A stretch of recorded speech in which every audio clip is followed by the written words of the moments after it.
Selamat siang Pak, mau izin Pak, perkenalkan diri, nama Taruna Muda, Taruna Remaja Aldiar Manik, notar 20601, kelas TRO 21. Izin mempresentasikan tentang sensor dan pengolahan sinyal dalam mata kuliah manajemen sistem. Sensor dan pengolahan sinyal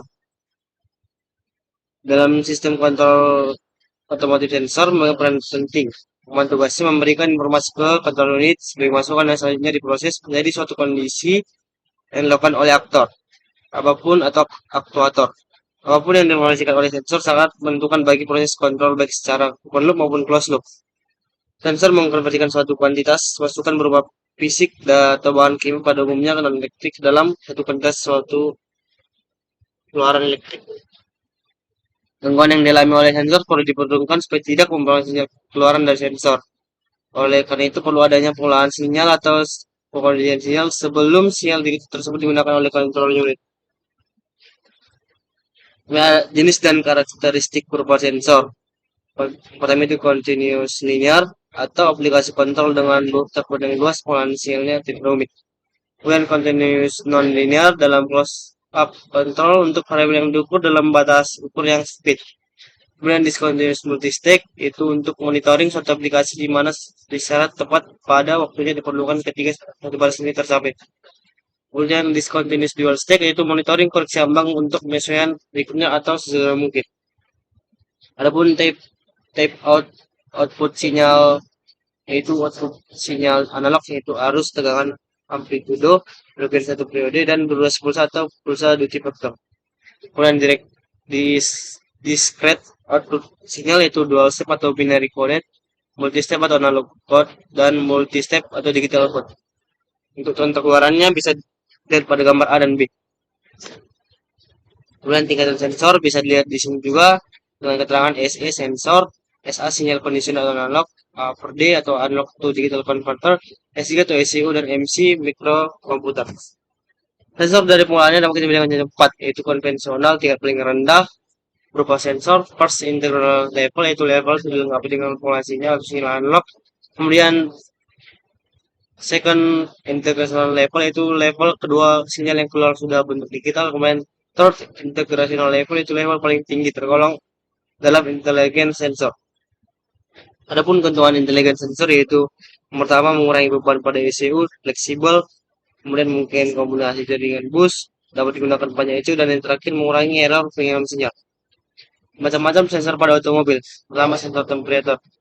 Sensor temperatur menggunakan bahan termistor, merupakan bahan solid state variable resistor terbuat dari semikonduktor atau NTC, negatif temporal converter dan termistor yang nilai tahanannya berkurang dari bila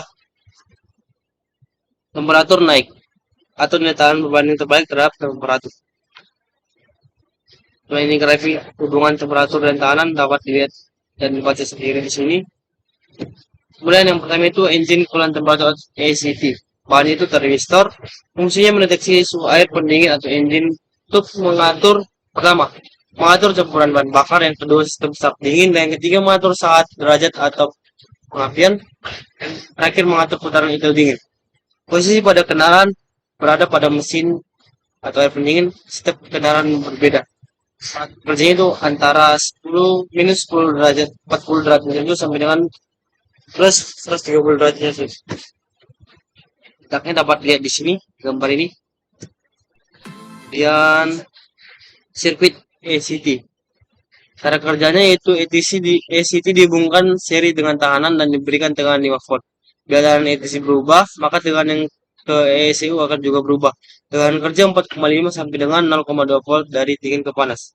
Kesimpulan yang dapat diambil, temperatur dingin sama dengan tahan besar sama dengan tegangan besar.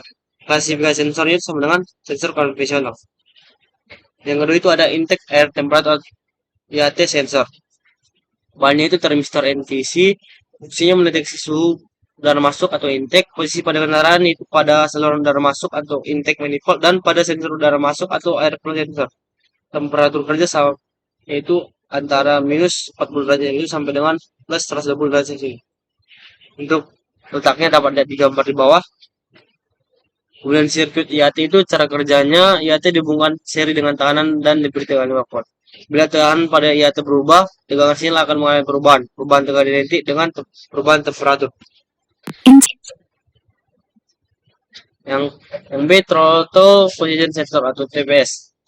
Bahan itu tekanan geser atau karbon arang. Fungsi mengetahui posisi derajat atau derajat pembukaan katup gas guna pertama, air full ratio correction, yang kedua declaration atau full cut off, yang ketiga beban maksimum atau posisi pada kendaraan berada pada ujung lain dari katup gas. Range kerja dalam persen pembukaan katup gas 0% sama dengan 0,5 volt atau 100% sama dengan 4,7 volt.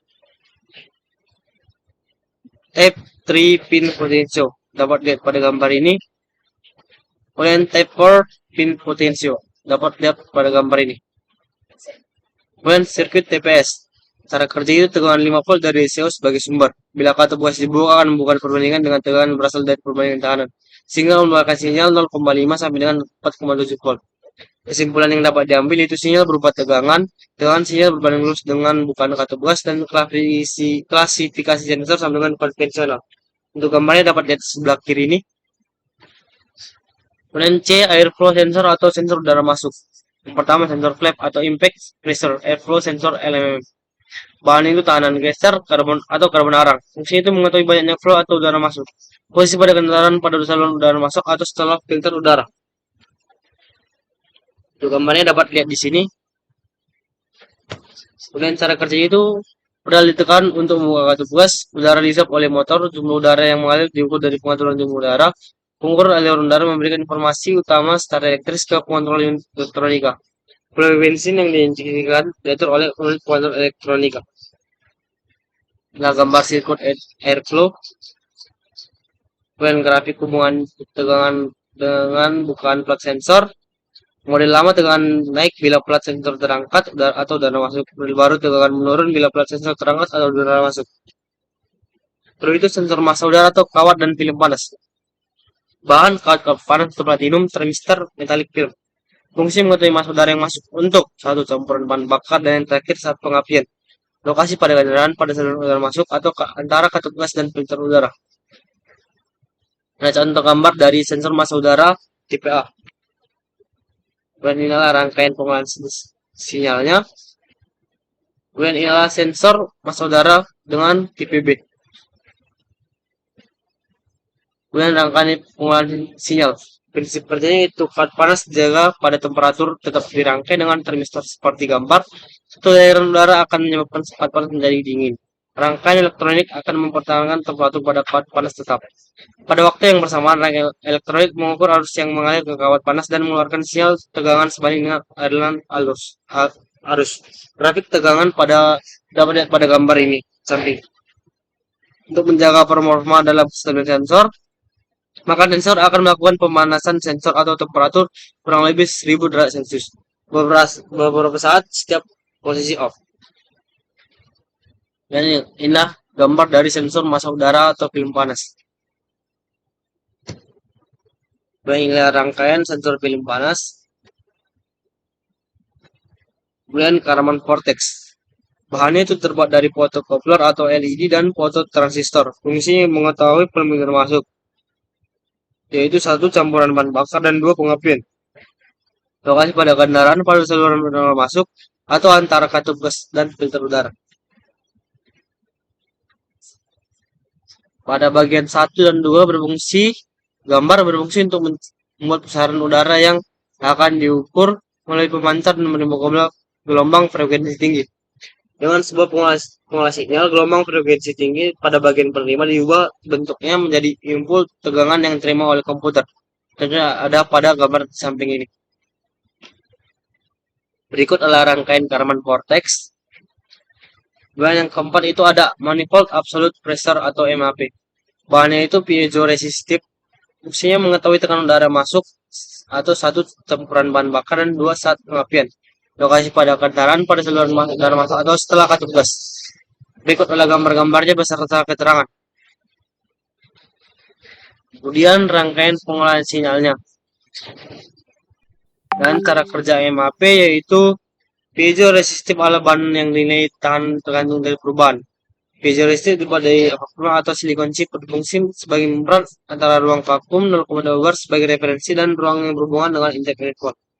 Perbedaan tekanan antara ruang vakum dengan intake manifold berakibat perubahan lengkung yang pada membran silikon chip. Ruang lain yang berubah jadi tegangan. MAP mengeluarkan tekanan paling tinggi atau kontak on mesin mati atau katup gas diinjak tiba-tiba atau akselerasi. Ketika tekanan intake manifold paling tinggi kontak on mesin mati atau katup gas diinjak tiba-tiba atau akselerasi. Begitu pula sebaliknya mengeluarkan tekanan paling rendah jika terjadi akselerasi perlambatan. Yang D itu ada sensor putar. Pertama sensor induktif pada distributor. Bahannya itu paran dan magnet.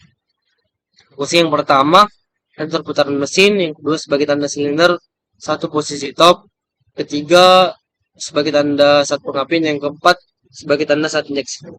Posisi pada kendaraan itu pada distributor pengapian. Induksi berikut adalah gambar-gambarnya beserta keterangan dari gambar. Induksi yang terjadi karena perubahan magnet yang terjadi pada inti dan perubahan medan karena berputarnya rotor. Bentuk berikut adalah bentuk osilogram sinyal induktif dari sensor. Kemudian sensor CKP dan CMP pada distributor. Untuk sistem yang pengajarnya pengapian dengan mikrokontrol, maka sinyal putar atau CKP harus dilengkapi dengan sensor posisi silinder atau CMP. Sinyal ada di distributor dengan di porsengkol. Yang kedua sensor induktif dan porsengkol. Berikut adalah gambar dan keterangannya. Nah, keuntungannya yang pertama itu cukup satu sensor induktif, yang kedua satu sensor keluar dua sinyal atau data RPM dan posisi top. Kerugiannya yaitu pengolahan sinyal lebih rumit. Kemudian dua sensor induktif atau CKP dan CMP. Berikut adalah gambar beserta keterangannya. Yang ketiga, sensor Hall pada distributor atau efek Hall. Efek Hall itu bila lempeng Hall dialir elektron dan dijatuhkan medan magnet, maka pada sisi 3 dan 4 akan ada beda potensial disebut efek Hall atau sinyal Hall. Kemudian yang keempat ada sensor fotodia. Bahannya itu fotocoupler atau LED dan fotodiode. Fungsi itu yang pertama sebagai putaran mesin, sensor sebagai tanda pertama posisi top, yang ketiga sebagai tanda saat pengapian, yang keempat sebagai tanda saat injeksi. Posisi kendaraan pada distributor pada poros cam. Jenis ini mempunyai 360 lubang sebagai sensor CKP dan 4 lubang untuk CMP. Ada satu lubang untuk khusus tanda silinder 1 dalam satu putaran sensor. CKP mengirimkan 360 kali sinyal 1 dan 0. CMP mengirimkan 4 kali sinyal 1 dan 0. Dalam satu putaran porsengkol, CKP mengirimkan 180 kali sinyal, CMP mengirimkan 2 kali sinyal. Prinsip kerjanya yaitu terdapat LED sebagai pemancar dan fotodiode sebagai penerima. Di antara sensor tersebut terdapat disk yang didesain sedemikian rupa. 4 celah sebagai sensor CKP dan 1 celah sebagai sensor CMP. Jenis ini mempunyai 360 lubang sebagai sensor CKP dan 4 lubang untuk CMP. Ada 1 lubang plus tanda 1 silinder. Mungkin akan dilanjutkan pada bagian kedua.